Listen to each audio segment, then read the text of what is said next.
aqui uns vídeos com este tema de trazer para a prática a consciência sistémica e como é que tu podes usá-la no teu dia-a-dia.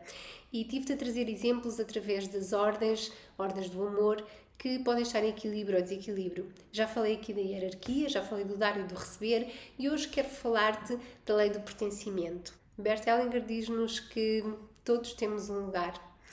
Todos temos um lugar no nosso sistema.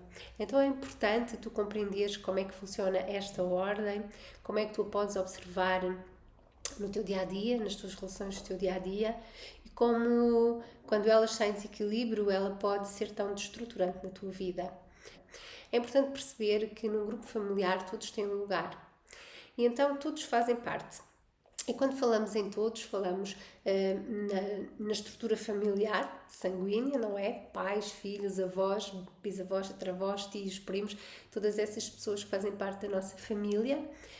E também fazem parte do sistema aquelas pessoas com quem nós interagimos e temos relações mais profundas e impactantes.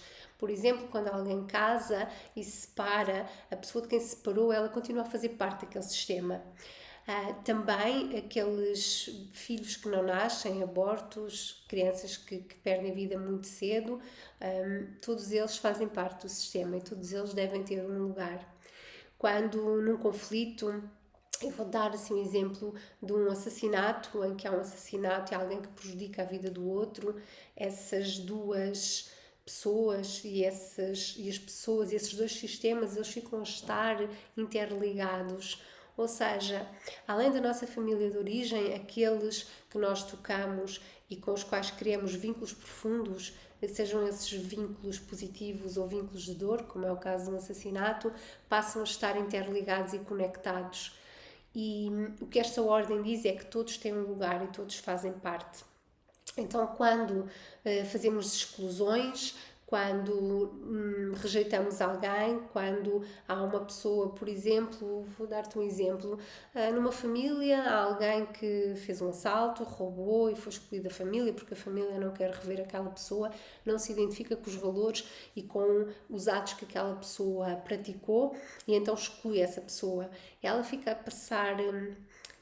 Esta exclusão vai trazer uma dor para o sistema e um desequilíbrio e depois gerações posteriores podem vir representar essa dor, podem vir representar esse desequilíbrio, às vezes numa forma de compensação ou repetindo a mesma dinâmica, os mesmos padrões. Por exemplo, um avô que era um alcoólatra e foi posto de lado e foi abandonado e foi largado, é um excluído no sistema e mais tarde alguém vai representar essa exclusão. Por exemplo, alguém que tinha uma relação muito importante, uma relação de casal, e depois se separa e então constitui uma nova família e aquela pessoa é excluída. Também interfere. Quando uma mulher perde um filho que não chega a nascer e que guarda essa dor profunda na sua alma, muitas vezes nem fala, nem os descendentes sabem que aquilo aconteceu na família, mas há alguém do sistema que aparece e quase sempre aqui o que eu vejo das constelações são pessoas com sentimento de vazio profundo, pessoas que sentem que falta algo, pessoas que sentem que há sempre algo em falta, há algo que não consegue preencher dentro de si e elas estão aqui em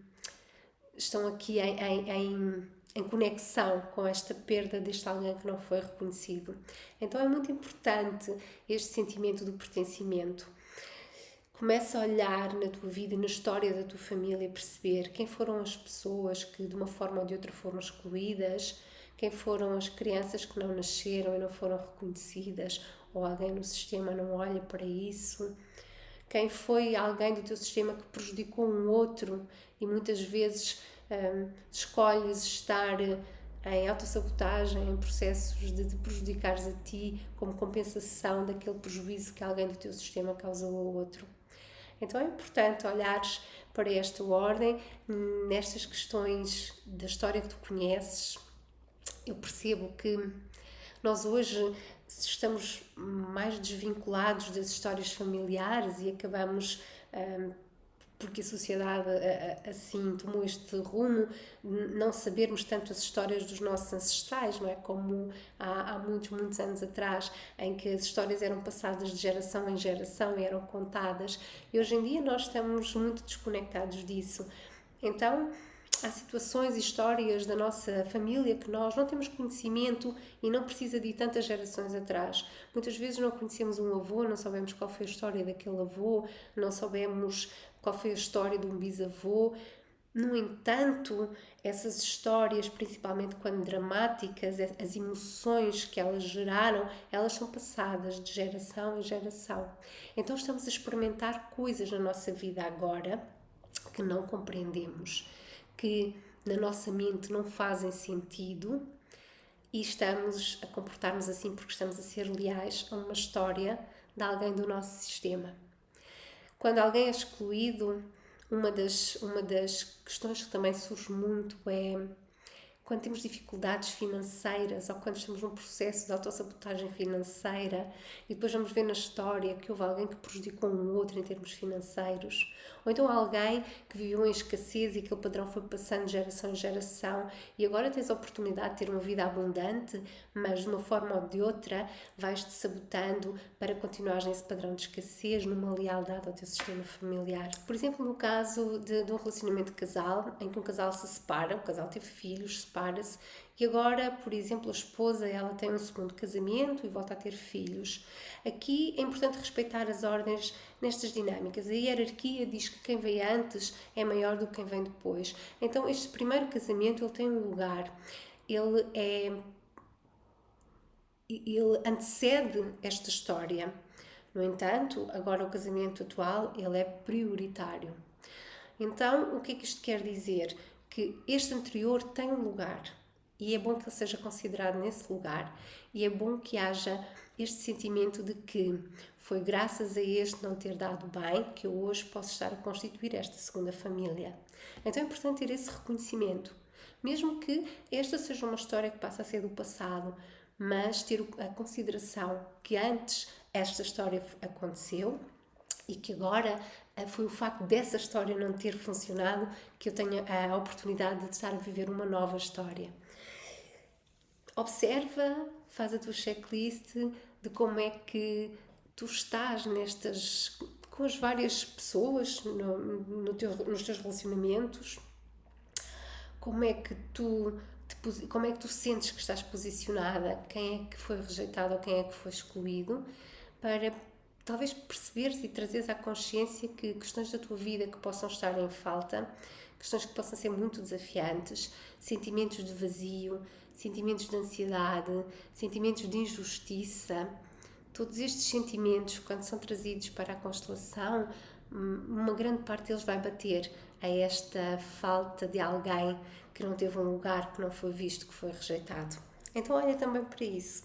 Podes então pegar nestes 3 vídeos, fazeres um resumo e as tuas listazinhas de como é que tu estás relativamente a estas 3 ordens e o que é que tu podes já fazer para alterar alguns padrões e alguma forma de ver as relações, uma nova forma de olhar para as relações. E depois, quando bateres naqueles lugares de bloqueio, de emaranhado, de não saber sair daí, podes então recorrer, por exemplo, à constelação familiar para identificar esses nós, esses bloqueios, esses emaranhados e de uma forma mais profunda trazeres ao de cima questões que estavam escondidas e começares a ordená-las.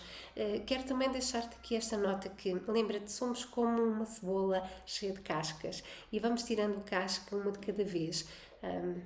Seria muito doloroso tirar as cascas todas e ficarmos assim em carne viva, expostas às nossas emoções todas, às nossas feridas, às nossas dores. Então vamos tirando uma casquinha de cada vez. Por isso é normal que numa determinada altura tu consigas olhar para uma relação, por exemplo, uma relação com a mãe ou relação com o pai e resolves algumas questões. E pensas, ok, isto agora está resolvido e eu já não me preocupo mais com isso. Só que ao fim de algum tempo voltam a surgir ali desafios naquela relação. e questionas, então, mas porquê que eu estou a voltar ao mesmo lugar? E na verdade não estás a voltar ao mesmo lugar, tu estás a aprofundar um pouco mais, porque entretanto já sanaste uma parte e agora já consegues ir um pouco mais fundo, observar dores mais profundas e trazê-las ao de cima para as começares a curar também. Então o processo ele é feito aos poucos, é feito por camadas, tens que te permitir esse tempo, tens que aceitar que quando volta a o que tu pareces que volta a repetir, depois de tu entrares neste processo de transformação, aquilo que parece que se está a repetir, não está a repetir, não estás em círculo, já estás numa elipse, portanto ele já se repete, mas num padrão mais elevado, para que tu vás aprofundando e até chegar à raiz dessas questões todas e possas então começar a sanar mais profundamente. E aos poucos depois começas também a sentir mais liberdade nas tuas escolhas, na tua vida, e o retorno vai-te trazendo essa informação de que estás alinhada e que estás a curar esses padrões e esses fios emaranhados que trazes do teu sistema. Todos nós vimos de um sistema familiar que já vem emaranhado, portanto não há ninguém que chegue aqui sem estas questões para resolver. Agora, o que é mais importante é como é que tu olhas para essas questões e como é que tu escolhes resolvê-las. Estamos todos nesse lugar de fios emaranhados com a nossa ancestralidade. Agora depende de cada um de nós a forma como nós escolhemos olhar para isso, ir resolvendo isso e trazendo outra leveza e outro merecimento à nossa vida. Lembrando ainda que quando estamos a fazer este trabalho connosco, estamos a curar as gerações seguintes, porque elas já não precisam de repetir esses padrões, já não precisam de repetir essas histórias, porque quando nós curamos neste lugar, estamos a impedir que a história continue nas futuras gerações. Portanto, é um trabalho que não é só para ti, mas é para tantas gerações que virão a seguir e também como inspiração para aquelas pessoas que te rodeiam e que quando veem a tua transformação, elas vão então querer fazer também a sua própria transformação, porque veem que vale a pena e veem como a vida se torna mais leve. Portanto, usa este conceito da consciência sistémica para o teu dia-a-dia, para as tuas relações. Começa a olhar para os outros também com esta empatia de que todos temos uma história e por trás de muitos comportamentos e comportamentos que nós não aceitamos, existe uma história difícil, existem dores. Então não é uma questão de concordar com aqueles comportamentos, mas é ter empatia de que há uma dor ali que tem que ser resolvida. Claro que só cada pessoa pode fazer o seu trabalho interno, no entanto, se tiveres essa empatia, talvez a forma como tu vais reagir ao outro já seja diferente. E como nós funcionamos também em ação-reação, reages ao outro de forma diferente e o outro vai-te dar um retorno diferente. E é aí que tu estás a inspirar o outro a fazer também o seu processo. Então, boa expansão da consciência, boas tomadas de consciência e continuamos por aqui para outras partilhas de autoconhecimento e de desenvolvimento.